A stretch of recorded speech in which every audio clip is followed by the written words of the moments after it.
you. Our final speaker is Martin Garber Conrad, and we're delighted to have him here with us. Martin is CEO of Edmonton Community Foundation. Today, he is going to talk with us about what it means to have social sciences and humanities research in the community. Martin.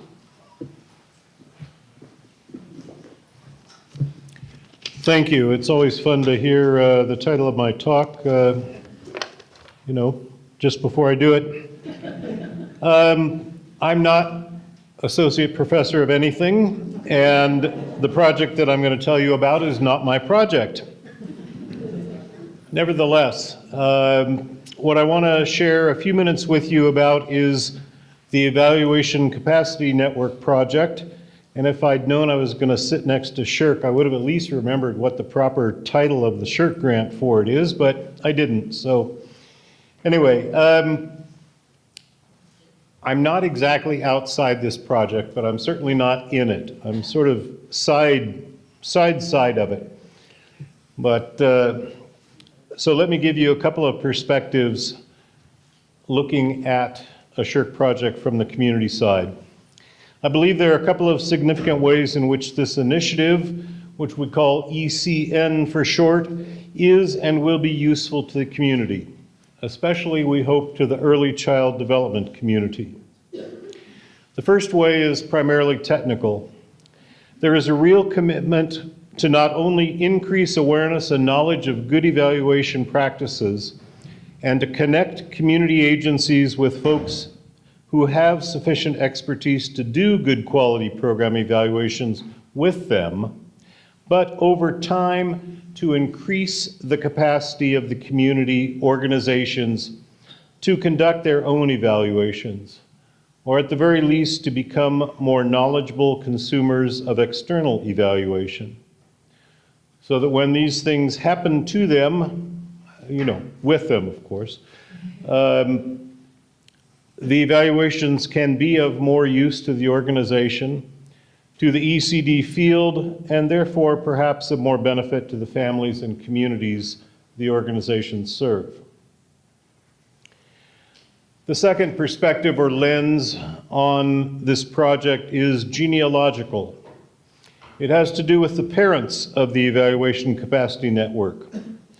One of the parents is CUP, the Community University Partnership for the Study of Children, Youth, and Families, here at the U of A Faculty of Extension.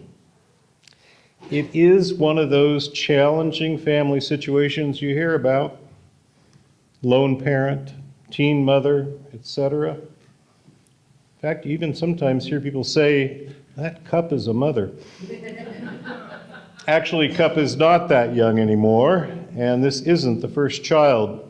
The point is that CUP is and always has been of the community, in addition to being part of the university. This provides CUP and her children with hard-earned credibility on the street in the community.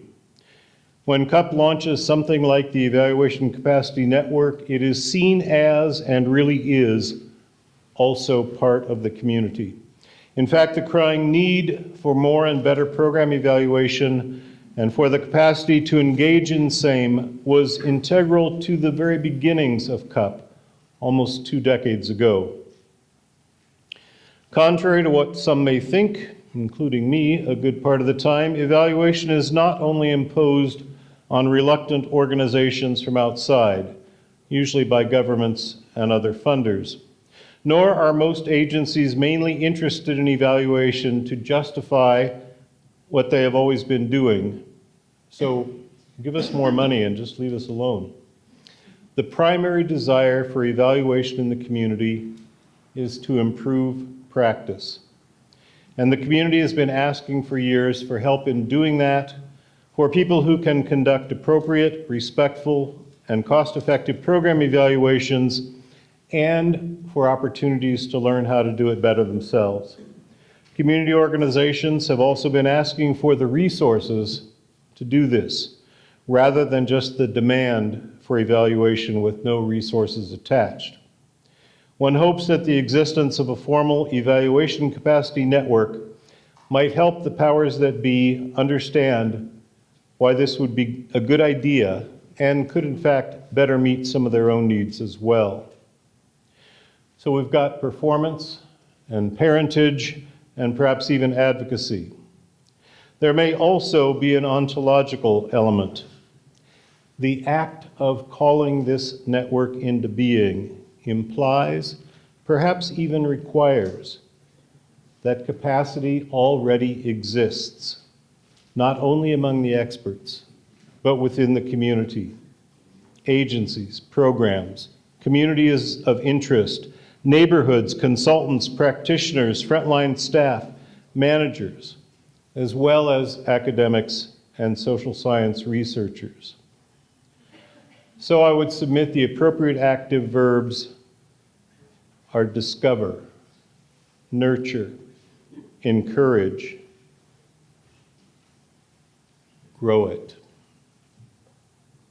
The people involved in the ECN initiative already have solid roots in the community, tendrils that extend throughout the province, and some very interesting connections across Canada and indeed around the world. This baby's got legs. Thank you.